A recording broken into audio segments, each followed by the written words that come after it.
I've done the thing here. I'm useless at timekeeping. So what I did is I've automated all of my slides to just go at the appropriate time. So we'll see how that works. I'm kind of new to doing it this way. So just bear in mind that's what's happening. Hopefully it'll work. Hopefully it'll keep me on time.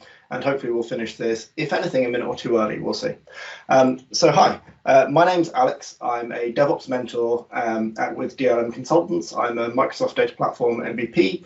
I'm the co-organizer, or one of the co-organizers, of a conference called DataGrillen. And a little while ago, I created a website called speakingmentors.com. If you want to get into speaking, you'd like to find someone to talk to about it, go check it out. Today, I'm going to talk about Dante's database DevOps hell. And it starts at the 0th level with data.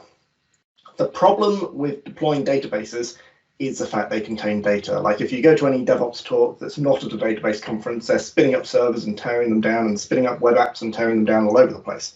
But we're database people, we know that we can't do that. When we drop a table, there are consequences to that. We need to make sure that we can get hold of data, which makes everything a little bit more complicated for us. We also need to worry about dev data.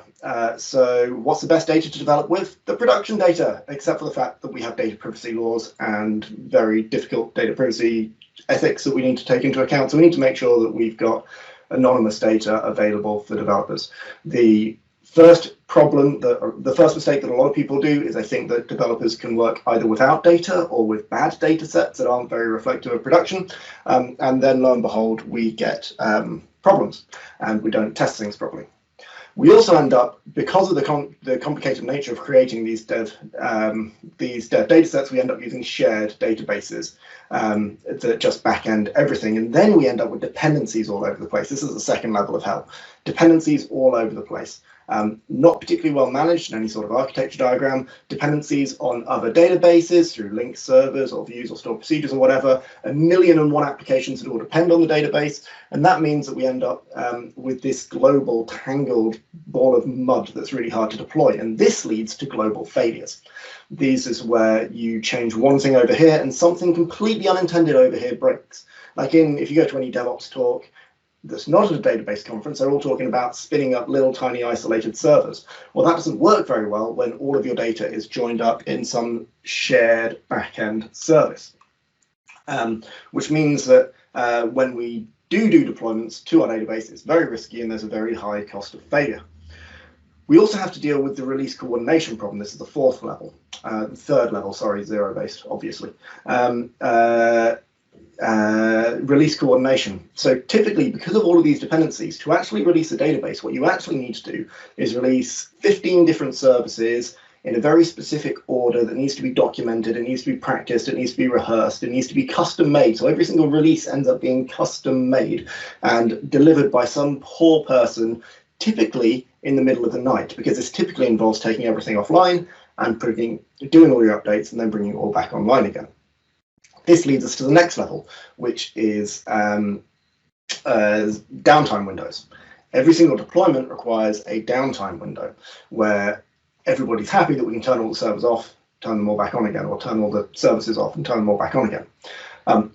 This now creates all sorts of problems. It creates a tension because you have to make sure you release on time. The Phoenix project, this book here, one of the classic mistakes that happens here is they do a database release that they can't back out of, but is performing incredibly slowly, and then they miss their downtime window, and there are enormous, devastating consequences.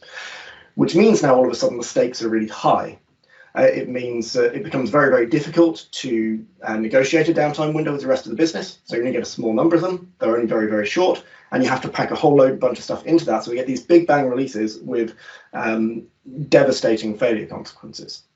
This leads to bureaucracy, the next level. Because taking the entire system offline has such severe consequences, everybody has some skin in the game. Everyone wants an opinion about when the deployment happens. You can't deploy something without 15 levels of approval. It also leads to change advisory boards, which are the worst invention ever. If you don't agree with me, brilliant. Let's go onto Twitter and have a flame war about it. Change advisory boards were proven by Accelerate, by Dr. Forsgren in this wonderful book, where they analyze the data from the several years worth of stated DevOps reports, they demonstrated that change advisory boards have zero correlation with safer releases, but they make the whole process a lot slower, which means you end up with bigger releases because people still want to release the same amount of stuff, which are more dangerous and lead to more failures. So change advisory boards not only don't work, but they actually introduce systematic problems in your release process that make it more harmful. It also leads to the next circle of hell, which is a disobedience of the bureaucracy, because the bureaucracy is so painful to work around that people try and get around it in every which way they can. You see shadow IT popping up all over the place. You see all sorts of managers playing politics to try and avoid going through the change advisory board. And these sorts of hacks are rewarded as if they're innovative or they're just getting the stuff done. But they actually just create this chaos, which is often awarded by middle management. And this leads to negligence.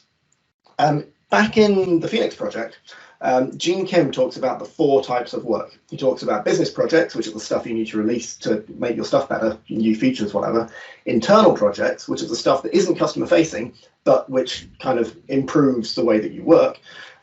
Changes, which is basically deployments and release management and regular maintenance, and unplanned work, firefighting. And left unchecked, gradually, because of all of the issues we've seen before, we don't have enough time for internal projects, which means we're not improving, which based on the law of entropy means that we're getting worse over time, which means we are gradually getting worse at what we're doing. We're doing more and more and more firefighting, less internal projects. And gradually this leads up to the technical debt singularity, where 100% of our time is taken up primarily with unplanned work and firefighting. We feel like we're constantly responding to stuff. And at that point, I'm sorry, you're not doing anything beneficial for your company. All you're doing at best is treading water. You've used up 100% of the people hours available to you just to keep the ship steady. You might even be using up more than 100% because you're requiring people to do overtime, and that's not sustainable. And you can't fix this problem by hiring more people, as we learned about in the 1970s from the Mythical Man Month. So you've reached the bottom of the pit. And at this point, something is going to change, because either you're going to look at the way that you do database releases and you're going to change, or some competitor is going to come along and they're going to take your lunch. So how can we turn these 9 levels of database hell into some sort of heaven? And forgive me, I've not automated this bit, so I need to press a button on my phone.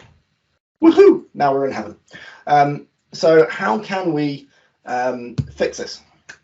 Well, there are a bunch of patterns and practices that really, really help. And obviously, all of the database releasey stuff that I often talk about, source control and deployment, is a key part of it. Also, things like infrastructure as code. I said at the beginning, one of the core problems is provisioning environments and the way that we're stuck using these shared environments where it's really difficult to separate out what you've done from what I've done, to be able to release this stuff with any sort of certainty, the inability to get test environments spun up. So we need to think about provisioning tools such as containers. Cloning technologies are really cool. Check out a talk I did with Sander Stead a little while ago. It was all about DBA clone, and I've done a similar talk with Andrew Prusky a bunch of times as well, using Redgate SQL clone. These are really, really great tools that help us spin stuff up. Look at your data masking technique so that you've always got a realistic copy of the data available for developers to use. And so they're not locked into sharing environments with everybody else. You also want to think about all the deployment stuff, so source control, deployment, SSDT, Redgate, whatever you want to use, they're all great. And also you want to think about zero downtime. You want to think about, look at the expand contract model, look at ways in which you can decouple your database releases from everything else by supporting 1 or 2 levels of backward compatibility, and then making sure you're cleaning up after yourself as well. That can seriously de-risk your deployments and mean that you don't need to create that truly crippling downtime window to be able to get your safe data releases out. And finally, you want to look at more loosely coupled systems. I talked about this big ball of mud we created with databases depending on databases, which just makes our provisioning and deployment tasks really painful. We really want to be moving away from that. Ideally, each application will look after its own data, but that to those of us who are just used to dealing with a kind of monolithic shared database backend, just feels like, how on earth do I get from where I am now to where I want to get to? So I don't have enough time to get into that in detail in this talk, because like 10 minutes, but do look at domain-driven development, look at bounded context, look at things like the strangler pattern for being able to separate things out, and do start thinking about, with anything new that comes along, can we possibly avoid doing it in the same database that we use for everything else?